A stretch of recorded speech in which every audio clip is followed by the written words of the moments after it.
Hello, my great and wonderful people. We welcome you once again to today's episode of this program. And today, you just get two videos when it be said I want quickly leave una make una watch.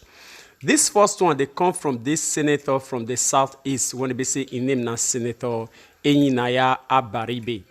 And he gets some vital information when it be say it make us like this man. Even as we praise this man, not be say we just carry they talk about this man. You will hear what they command for this man mouth. You will make you understand, say this man is different from every man or every senator when it be say Nigeria don't ever produce.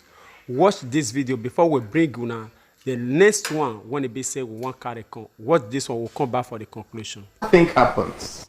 And I'm saying this with all sense of responsibility, is that there is an overweening attitude of trying to shield Muhammadu Buhari away from his own faults. And so when the buck stops at his table. So anything that happens is him. And then somebody says, no, it's not him. Oh no, he means well. Oh no, he does this. Maybe it's all the other people. Why are you president then? I had asked this question on the floor of the Senate when I said, you blame all manners of people, yet you don't blame the person on whom the buck stops on his table.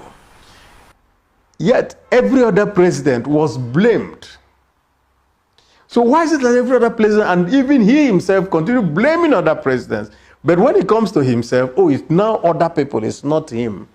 So, well, for those who want to be rosy-eyed and, listen to all those kind of platitudes, they can do so. When we hired him to do this job, we hired him, I use my words very carefully, we hired him to do a job for us, keep this country one, develop us, help us to be able to forge ahead as a nation. And then you come in and you end up destroying the country's base, and the country is vociferous to the extent that even the vice president himself admitted that there are so many fault lines that may lead to the breakup of the country if we're not careful. And then you still turn around and say it's not his fault. Whose fault is it then? Is it myself? I'm not president. Is it the Senate? We are not the president. There's one symbol of the country. If that one symbol is unable to do the job, then he must also take the blame for whatever problems and faults that we have. I want to... All right, my great and wonderful people. I believe say all of you don't watch that video. You know, when they talk about this senator just now, a lot of people now will really understand the reason why they talk and say this man an outstanding senator, even in the midst of millions, when they be say he don't come before him, and the one when they be say he will still come after him. See the singular word when they be say this man point out, say, we hire this man. Now, waiting I want make it the ring for every Nigerian head. Say, all these politicians when they be say that they for public office, we hire them because at the end of the month, the salary will be say we they pay these people, not be something when they be say that they compare.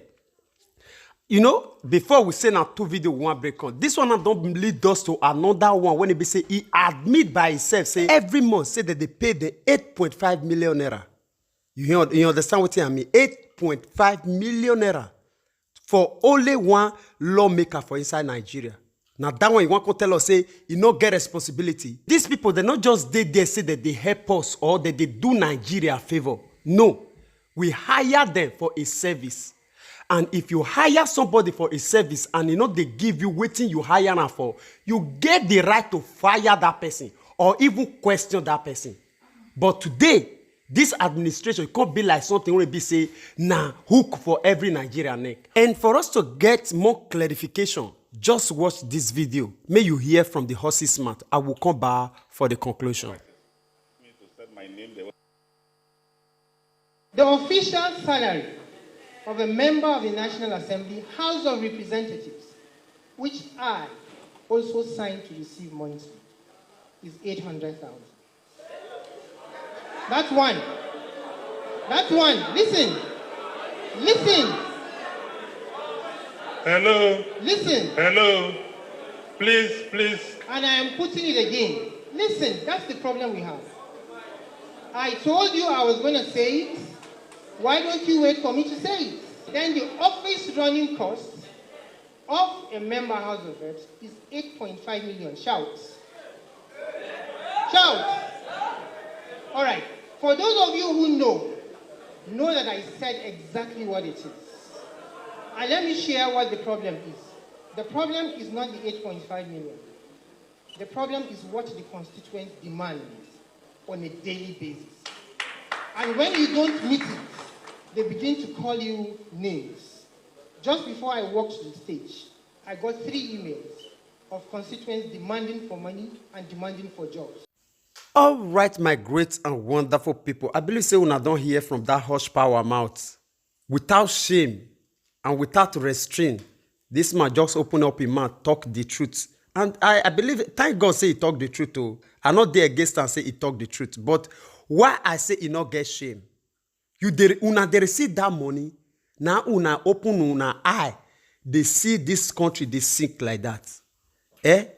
Now una open una eye, they see say we not get school for this country. We not get hospital for this country. And also we not get road. Electricity not there. But for una official house, electricity there. For una official house, there, hospital, una get una hospital allowances, una get everything. Now get una private car. When it be say, yes, the place where they pass for una office to una house, on our official house, everything that they wear, they tie. Una they receive this money on top. Here what they talk, saying that will not be the problem. The problem is say to carry out the constituency duty.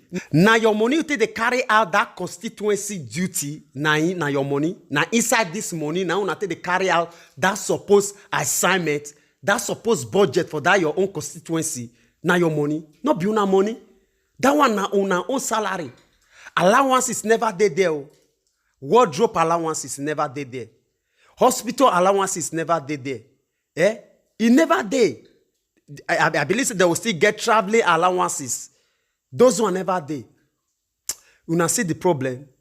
Now the reason why we they talk, say these people, they suppose, if they fail for their duty, there is people when they say you will carry them, come publicly, lie them down, flog them. Because now service the day. This is supposed to ring for these people head as a bear. Say they're there for service, so they're not there. They're not they help Nigerians. They're not they help us. Now we're supposed to give the command because they pay their salary on monthly basis. Without it, we say they're not the old day. They're not the all area for their own salary. Share that they own civil servant salaries. That they own pensioner. They know they own this one. Before the month end, they pay them before the month end. They will still go there where Agbada they misbehave. My people, Nigerians, we suppose don't they wise more than this. May we understand where we dey and where we suppose don't they by now. All right, I will leave una make una watch this last video. We will come back for the conclusion. Fellow citizen, please lend me your ears and concentration for just 4 minutes. Now, for several years now, I've had the privilege and blessing of traveling, working with professionals and educating students across the world. UK, China, Singapore, Malaysia, South Africa, Greece, and counting. However, ever so often, I engage in soul-searching thoughts on Africa, Nigeria, our homeland, and the black race in general. You see, I can't seem to work out why, despite abundant human and natural resources and exemplary achievements of Nigerian professionals abroad, our nation remains backward in all indices of human progress. Look, recently, a 1988 statement by William Botha of the apartheid South Africa challenged me to tears. Now, he said, black people cannot rule themselves because They don't have the brain and mental capacity to govern a society. You give them guns, they'll kill themselves. Give them power, they will loot the treasury. Give them independence and democracy, they will use it to promote tribalism, ethnicity, bigotry, hatred, killings, and wars. Now, fellow citizen, let me challenge you. Have you, your leaders or government, proved this racist South African wrong since the statement in 1988? Think about that. You see, we are the only race that is ready and willing to sacrifice meritocracy, national development and progress, to favor protection of tribal and religious loyalty, despite the recycling consequences before us since independence. Take a look at the literacy rate of Nigeria. At 62% national average for adults in general, and 65.1% for young adults of 15 to 24. One expects informed national decisions with positive national impacts on, for example, the quality of the elected national leaders. Not really in our case. We are not moved by the economic and security realities and human suffering in our nation. We are not moved by the quality of our leaders or how and why the black man is being ridiculed worldwide, providing our tribe, political party, or religion controls political power. That's shameful. Even our highly educated professionals and media outlets, North and South, keep a blind eye to the realities of the Nigerian state for tribal, religious, and personal enrichment considerations. Yet, we wonder why our nation remains the poverty capital of the world.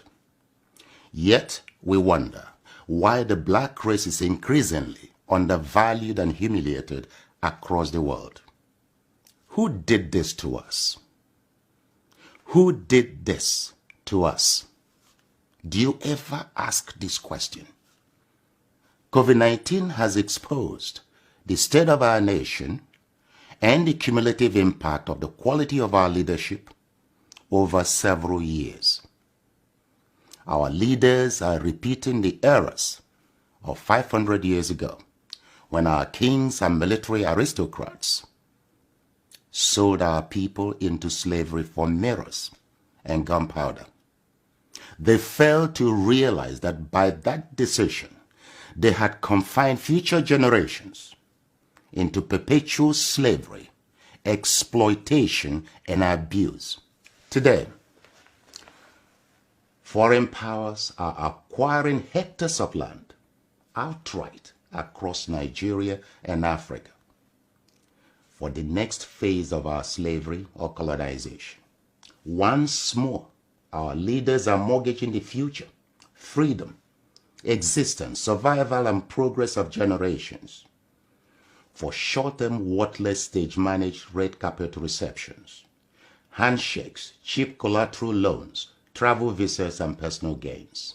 These colonizing countries are not to blame for taking decisions in their own national interest. The question is, are our leaders making decisions in our own national interest?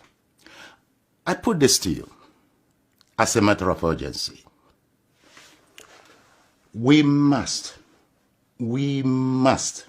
identify, develop, and embrace a new breed of competent and patriotic leaders who desire to see our nation and Africa free, help Africans develop confidence in themselves, their future, their culture, their food, dress codes, and the way they walk and talk. and to take full control of their natural resources and national borders. Please join me to awake the conscience of Nigerians and Africans in general before too late. Share this video as a duty to your race, your country, and your continent.